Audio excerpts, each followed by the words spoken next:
Christmas at my parents' house was always a big deal. Every year, the entire family gathered for a full weekend of food, presents, and traditions that had been around since my childhood. This year felt even more special because it was my son's first real Christmas, at least the first one where he was old enough to be excited about everything. He was 3 years old, and at that perfect age where every light, every wrapped gift, and every cookie on the table was magical. I had been looking forward to this for weeks. But I should have known that my sister, Camille, would find a way to ruin it. Camille was 35 and had always been obsessed with making the holidays perfect, which, in her mind, meant everything looking like a curated Instagram post. She loved coordinated outfits, pristine decorations, and quiet, adult-only celebrations where everything followed a strict schedule. The problem? That had never been how our family did Christmas. We were loud, we were messy, and we were big on traditions. Growing up, Camille and I had been close, but things changed over the years. She made it clear that she thought my life choices, getting married, having a child, were beneath her. She had always been open about not wanting kids, which was fine, but she also had zero patience for them. And for some reason, she always acted like my son's existence was some sort of personal offense. I got my first warning before I even arrived. My Aunt Lisa pulled me aside when we got to my parents' house, lowering her voice as she leaned in. "Camille's already complaining about the baby running around," she whispered. I frowned. "He's 3. What does she expect him to do? Sit in a corner in silence?" Lisa sighed. "You know how she is." I did. And I decided I wasn't going to let it ruin my mood. I brushed it off and went inside. My son immediately ran to my mom, showing her the little stuffed reindeer he had brought with him. She beamed, scooping him up in a hug. That was the kind of Christmas I wanted. Warm, happy, and full of family. Camille barely greeted me when I saw her. She was too busy fussing over the table settings, making sure everything was symmetrical and elegant. I ignored the way she glanced at my son every time he laughed or clapped. I ignored the way she sighed when he toddled past her. I told myself I wouldn't let her attitude get under my skin. That lasted until dinner. We were all gathered around the table, passing dishes back and forth, when my son, overjoyed with his little plate of mashed potatoes, let out an excited giggle. It wasn't even loud, just a happy, toddler sound. Camille, who had been sipping her wine, rolled her eyes dramatically. "This would be so much more enjoyable if we didn't have a toddler screaming every 5 minutes," she muttered. The table went silent. My mom shifted uncomfortably. My dad, always the peacemaker, quickly asked someone about their job to change the subject. My husband squeezed my hand under the table, a silent reminder to let it go. I let it go. But later that night, when my son proudly ran up to my parents to show them his new toy truck, Camille scoffed. "God, he's literally ruining Christmas." That was it. That was the moment I snapped. "If anyone is ruining Christmas, Camille," I said calmly, "it's the person acting like a toddler over a toddler being happy." She turned red, then scoffed and walked out of the room. My dad, however, didn't hold back. "You threw a fit over a happy kid. You had that coming." Later, as I vented to my husband in our room, he joked, "Too bad we can't get Santa to call her out for being on the naughty list." That's when the idea hit me. What if I actually did? I knew someone, a professional Santa performer, through a friend. I pulled out my phone and sent him a quick message, asking if he was available for some special announcements on Christmas Day. He responded almost immediately. He loved the idea. So I sat down and started making a list. A very special list. Camille's Christmas crimes, over the years, were plenty. The year she threw a fit because the tree was too short. The time she cried because my mom didn't make the exact dessert she wanted. The time she demanded my parents stop playing Christmas music because it was too cliché. And of course this year, where she had decided a 3-year-old was ruining Christmas just by existing. I was going to make sure she got the recognition she deserved. And tomorrow, Santa was going to deliver it. Christmas morning started off exactly as I had planned.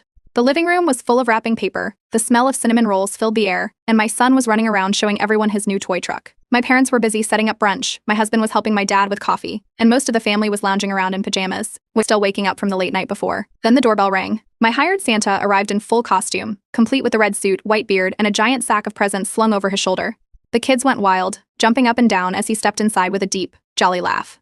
Even the adults looked amused, except for Camille, who barely glanced up from her spot on the couch, swiping through her phone with one hand and sipping coffee with the other. The hired Santa went straight into character, handing out candy canes and chatting with the kids, his exaggerated ho ho ho, making my son beam with excitement. My son, practically vibrating with excitement, ran up to hug him. My mom beamed as she took pictures, while my dad chuckled, shaking his head at the whole spectacle. Then after a few minutes of lighthearted fun, Santa clapped his hands together and announced, "And now, for a very special list, the top 5 Christmas fails of a certain someone who made it to the naughty list this year." There was a ripple of laughter around the room. Camille didn't even look up, assuming it was some joke about the kids. Santa pulled a piece of paper from his pocket and began. Coming in at number 5, the time she tried to convince her younger cousin that Santa doesn't exist when she was 12. That cousin still holds a grudge, by the way. My cousin, who was the victim of that particular incident, burst out laughing, pointing at Camille. I knew I'd get my revenge someday. Camille furrowed her brows. "Okay, weird choice," Santa continued. At number 4, the year she threw a fit because the Christmas tree theme was tacky, so she redecorated it at 2 in the morning, waking up the entire household. My mom choked on her tea, trying to hold in her laughter. Camille slowly sat up, eyes narrowing. "Are you serious?" Santa barely paused. Number 3, the Christmas dinner of 2016, where she sent back her own mother's homemade stuffing because it wasn't restaurant quality. My dad snorted so hard he had to leave the room. My mom shook her head with a smile. Camille waved a hand in frustration.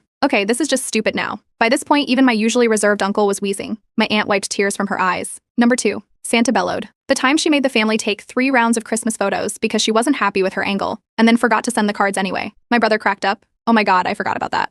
Camille turned to me, her face completely red now. You set this up, didn't you? Santa wasn't done. And finally, the #1 Christmas fail of all time, this year, when she declared her own nephew was ruining Christmas because he was happy. The room fell silent for half a second. Then my grandma clapped and said, well, she earned that one. Laughter exploded around the room. My cousin high-fived Santa. My mom shook her head, biting her lip to stop a smile. My husband leaned back, barely holding in his laughter.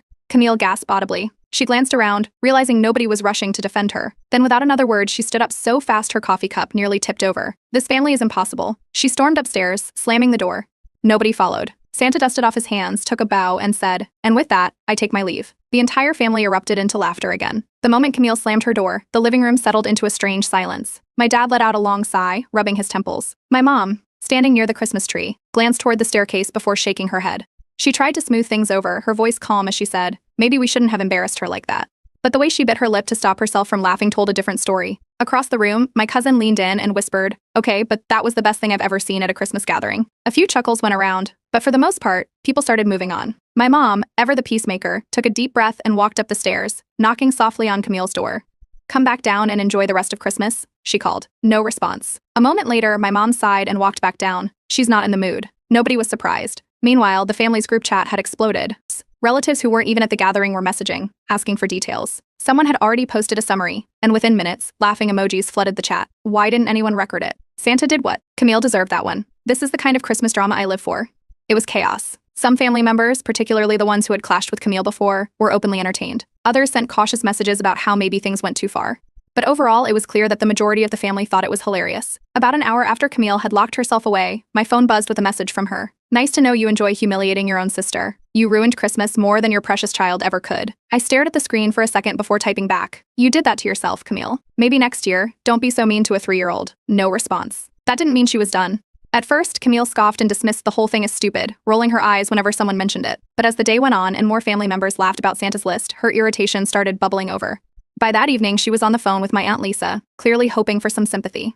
Lisa, however, wasn't having it. She had been there for the whole thing, and from what I could overhear of the conversation, she wasn't about to coddle Camille. You're taking this way too seriously, she told her flatly. It was a joke. Let it go. Camille hung up on her. Hours passed. People played board games, snacked on leftover cinnamon rolls, and the usual Christmas chaos continued. My son, completely oblivious to the drama, sat in a pile of wrapping paper playing with his new toys. Camille, however, stayed upstairs, silent. It wasn't until dessert was served that she finally emerged. She walked into the dining room, sat at the farthest end of the table, and didn't make eye contact with anyone. She avoided my gaze completely, acting like I wasn't there. More noticeably, she barely acknowledged my son. If he giggled too loudly, her lips pressed into a thin line, and when he tried to show her his new toy, she simply muttered, "That's nice," without even looking. My husband caught it immediately. He didn't say anything, but I could see the way his expression tightened as he watched her deliberately ignore our child. Some of our relatives tried to engage her in small talk, but she barely responded. Her answers were short, clipped, and she mostly poked at her dessert without eating it.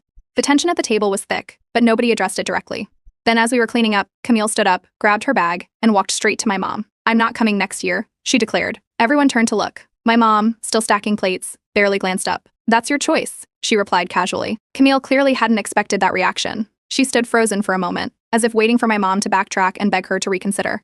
When that didn't happen, she scoffed, muttered something under her breath, and walked out the door without another word. As soon as it closed behind her, my brother let out a low whistle. Well, he said, maybe Santa should do that every year. Laughter rippled around the room again, but at the same time, there was an underlying shift in the air. Over the next few days, it became clear that this wasn't just a one-time tantrum. Family members started taking sides. Some agreed that Camille had overreacted, while a smaller group, mostly those who weren't there, argued that the joke had been too much. But as more people started sharing their own past experiences with Camille's behavior during the holidays, a pattern emerged. This wasn't about Santa's list. It was about years of Camille acting like Christmas was hers to control. And suddenly, people weren't so willing to play along anymore. The morning after Christmas, Camille wasted no time launching into a full-blown rant in a separate group chat with just our immediate family. Her messages came in rapid bursts, paragraphs of frustration pouring into the chat. She called me cruel for humiliating her in front of the whole family and insisted that I had set her up to be the villain. She went on about how she had been ambushed and how I had clearly planned this in advance to make her look bad. According to her, the entire thing was a calculated move, a public embarrassment campaign disguised as a joke. She made it sound like she had been an innocent bystander, unfairly attacked on Christmas Day. My mom, still trying to smooth things over, responded first. I think maybe it went too far, but Camille, you did say that about a 3-year-old. Camille ignored that part completely. My dad, however, didn't hold back. You threw a fit over a happy kid. You had that coming. She left him on read. Meanwhile, the rest of the family hadn't moved on quite like Camille wanted them to. The group chat with my extended relatives was still buzzing with jokes about Santa's list. My cousins were sending messages like, "That was legendary," and "Can this be an annual tradition?" Someone even joked that next year, we should get Santa to do a full PowerPoint presentation. Camille, of course, was fuming. And when she realized she wasn't getting enough sympathy in the family group chat, she decided to take things public. Scrolling through Facebook later that night, I spotted Camille's latest post. It was the usual vague, passive-aggressive complaint, nothing worse than when family treats you like a joke. Lesson learned. I rolled my eyes, but before I could scroll past, my cousin messaged me, "Wow, she's really playing the victim, huh?" She had posted a vague but dramatic status, "Nothing worse than when family treats you like a joke." Lesson learned. The comments started rolling in. At first, there were the usual vague sympathizers. "Family can be cruel. You didn't deserve that. Ugh, people have no respect these days." But then, people who actually knew what had happened started chiming in. "Wait, weren't you the one complaining about a happy kid?" You kind of set yourself up for that one, Camille. Oh please, we all know your Christmas meltdowns are a yearly tradition at this point. At first, Camille tried arguing back. "This isn't about a kid, it's about respect," she replied under one of the comments.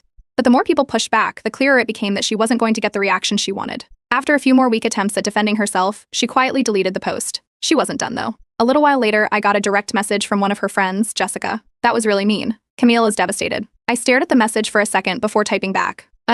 So she can dish it out but can't take it? Jessica left me on read. A few hours later, Camille texted me. It wasn't quite an apology, but it was as close as she was willing to get. "I guess I shouldn't have said what I did, but you went too far." I read the message twice before replying. "You don't have to like kids, but maybe next time don't ruin Christmas for them." She read the message but never responded. And then, just like that, she started ignoring me completely. No texts, no activity in the family group chat, no passive-aggressive comments, just total silence. It was almost eerie. Over the next few days, the divide in the family became more obvious. Some people were still laughing about the Santa incident, while others, mainly the ones who hadn't been there, thought Camille was being bullied. My mom, stuck in the middle, just wanted everyone to get along. When she sent out an invite for a small New Year's Eve gathering, Camille's response was immediate, not interested. At that point, it was clear, this wasn't just about Christmas anymore. Camille was making this into a full-fledged family standoff, and from the looks of it, things were only just getting started. A week after the Christmas chaos, Camille did something completely out of character. She invited my husband, my son, and me to dinner at her house. Camille never hosted anything. If there was an event, it was always at my parents' house, or she just showed up somewhere last minute, making a scene about how she was so busy. So the fact that she was suddenly playing hostess felt suspicious. Matt had been quiet ever since the game incident, never outright defending or condemning our parents. But after seeing how far they were willing to go, he started questioning things more. One night, after another argument with them, he made a decision. Without saying anything to my parents, he packed his things and moved out. "Are we walking into an ambush?" he asked as we stood in the kitchen reading her message. I had the same feeling. Camille was not the type to let things go, and this sudden act of warmth felt fake. But against better judgment, I agreed to go. If she was trying to play some game, I wanted to see what she was up to. The moment we arrived at her house, my suspicions were confirmed. Camille greeted us at the door with a huge forced smile and an exaggeratedly sweet tone. "Oh, I'm just so happy to have family here. Fresh start, right?" Mark gave me a side glance. I forced a polite smile and stepped inside. Dinner started off normal enough, but it didn't take long for Camille to start slipping in little comments, ones she could easily play off as innocent if called out. At one point, she looked me up and down and said with a fake smile, "I'm so impressed you actually dressed up this time." I raised an eyebrow but didn't respond. Then came the backhanded parenting advice. I read this study about how children who are too coddled become entitled adults. Just something interesting I read. She smiled as she sipped her wine, waiting for a reaction. I didn't give her one. But Camille wasn't done. She served dinner, and I immediately noticed something. She had made a dish she knew my son didn't like, one he had refused to eat ever since he was a toddler. It wasn't just an oversight either. Camille had been there during previous family gatherings when he wouldn't touch it. As soon as she placed his plate in front of him, she gasped dramatically. "Oh no. Oh, I thought he was finally growing out of that picky phase." "I guess not," I calmly said. "You know he doesn't like that, Camille. Why make a big deal about it?" She rolled her eyes and muttered something about how kids need to learn to eat what's served. The tension in the room became obvious. Mark had gone stiff beside me, his jaw tightening. I could feel the shift in the air, but Camille wasn't done pushing. She leaned back in her chair, swirling her wine, and smirked. "Well, maybe if you weren't such a helicopter parent, he wouldn't be so sensitive." Mark set his fork down. Without missing a beat, he looked at me and said, "We're leaving." Camille's smirk disappeared. She looked completely thrown off, as if she hadn't expected Mark to shut things down so quickly. As I gathered our things, she let out a bitter laugh and sneered. "Well, at least I didn't humiliate anyone in front of the whole family." I turned to face her. "You humiliated yourself, Camille. All I did was hire a Santa to read the truth." She opened her mouth like she was about to snap back, but before she could, I turned and walked out with my family. My son, thankfully, was completely oblivious to the tension. He was happily holding onto his toy truck, chattering about how he wanted to go home and watch his favorite movie. We drove home in silence for a few minutes before Mark shook his head and muttered, "Never again." That night, Camille went straight to social media. She made another dramatic post, this time calling me toxic and accusing me of turning the family against her. But this time, people weren't so quick to take her side. Camille's meltdown after the dinner disaster didn't just fade away, it caused a ripple effect across the family. Some relatives messaged me privately, rolling their eyes at her behavior and saying she was being ridiculous. Others, however, took took a different approach, telling me I should just apologize to keep the peace. It was the same old story. Camille stirred up drama, and somehow I was expected to fix it. But the real surprise came from our grandmother. She usually stayed out of family arguments, but this time she made her opinion known. If Camille can't take a joke, that's her problem, she said bluntly. But if she can't apologize for being mean to a baby, that's a bigger problem. My mom, caught between trying to keep the family together and her exhaustion from Camille's antics, decided to stage some kind of family sit-down. She invited Camille, me, and a few other family members for what was supposed to be a discussion to smooth things over. I wasn't excited about it, but I agreed to go. If nothing else, I wanted to see how Camille would handle being confronted by more than just me. Camille arrived acting like she had been the victim of a major crime. She walked in with an air of wounded dignity, barely glancing in my direction, her lips pressed into a tight frown. My mom, ever the peacemaker, started the conversation carefully. We just want to get past this and move forward as a family. Camille sighed dramatically, dabbing at her eyes like she was about to burst into tears. I just can't believe my own family would turn on me over a joke. I let out a short laugh before I could stop myself. A joke? You literally called my son annoying and said he was ruining Christmas. Camille's eyes flashed. You're the one who went out of your way to make me look bad. Before I could even respond, my brother, who had been sitting quietly up until now, leaned forward and said flatly, Camille, you made yourself look bad. She turned to glare at him, but before she could say anything, my dad spoke up. You are almost 36. If you cannot handle facing consequences for your words, that is on you. The room went silent. Camille's face turned red. She shot up from her seat, grabbed her purse, and stormed toward the door. This family has always been against me. She shrieked on her way out. The door slammed behind her. A heavy silence filled the room. Then my mom let out a long sigh and muttered, I am so tired. My dad shook his head, then stopped enabling her. That should have been the end of it. But Camille wasn't done. Instead of making another dramatic Facebook post, she switched tactics. She started privately messaging certain family members, trying to sway them to her side. My cousin later sent me a screenshot of Camille's latest message. It's clear I'm not welcome in my own family anymore. She was playing the victim, carefully choosing who to message so she wouldn't get pushback. Anyone who challenged her narrative got ignored or ghosted. At this point, the family was officially divided. Some defended Camille, saying she was just sensitive. Others weren't buying it. But something told me Camille wasn't finished yet. After disappearing for a few days, Camille finally resurfaced with a mass text to the family. It was long, dramatic, and dripping with self-pity. Since it's clear I'm the villain in this family, I'll just remove myself entirely. Hope you all enjoy your perfect little world without me. Nobody responded immediately. My mom, still clinging to the hope of reconciliation, sighed and later asked me, can you just try reaching out? She's obviously upset. I shook my head. Mom, she's upset because she refuses to take accountability. That's not my problem. Over the next few days, Camille started reaching out to extended family members, spinning the story in a way that painted me as the toxic one. Some relatives messaged me, clearly trying to guilt-trip me into making amends. She's your sister. You should fix this. Family is more important than a silly argument. One of my aunts even went as far as saying, it's Christmas. Do you really want to end the year like this? But others weren't buying it. My grandmother shut it down immediately, telling one of my aunts if Camille can't handle the consequences of her words, that's on her, not on anyone else. My brother also refused to entertain Camille's sob story. He told me, she's been pulling this same stunt since we were kids. You don't owe her anything. I thought things would settle down after that. Camille was sulking in her self-imposed exile, and I assumed she'd let it go eventually. I was wrong. A few days later, I got a message from one of my friends. Hey, just a heads up, Camille messaged me. And a few others, actually. She's been telling people you orchestrated a public humiliation, and that you're a manipulative bully. Attached were screenshots. Camille had gone out of her way to contact people in my personal life, trying to ruin my reputation outside of the family. She was ranting about how I had set her up, how I was obsessed with making her look bad, and how I had turned the entire family against her with my lies. My friend's message ended with, this is really unhinged. That was the final straw. I sent Camille a message, you are reaching out to my friends now? You need to stop. If you want to be mad, fine, but dragging my name through the mud because you can't handle a Christmas joke is pathetic. Her response was immediate. What are you talking about? I didn't say anything like that. I sent her the screenshots. She pivoted instantly. Wow. So you're spying on me now? This is exactly why I can't trust anyone in this family. I wasn't playing that game. You're the one who started this. You humiliated yourself, and now you're trying to drag me down with you. That's when she completely lost it. You're the one who started this. You humiliated me, and now you're playing the victim? You ruined my Christmas and my reputation. I gave her one final response. You ruined your own Christmas by being cruel to a child. And as for your reputation, you're the one who keeps making it worse. She didn't respond after that. And that's when I realized there was nothing left to salvage. Camille wasn't sorry. She wasn't learning anything from this. So I made the decision to cut ties completely. From that moment on, I was done. I didn't reach out.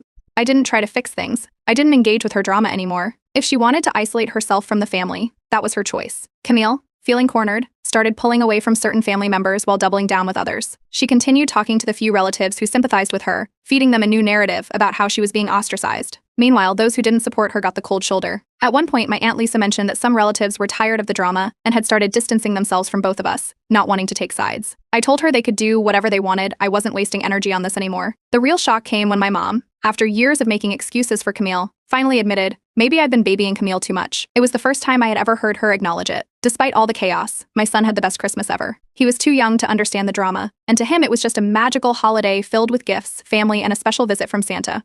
That was all that mattered. Months later, Camille was still sulking in her self-imposed exile. But for me, the lesson was clear. I wasn't going to waste time on someone who refused to take accountability. And next Christmas, we were hiring Santa again, just for tradition's sake.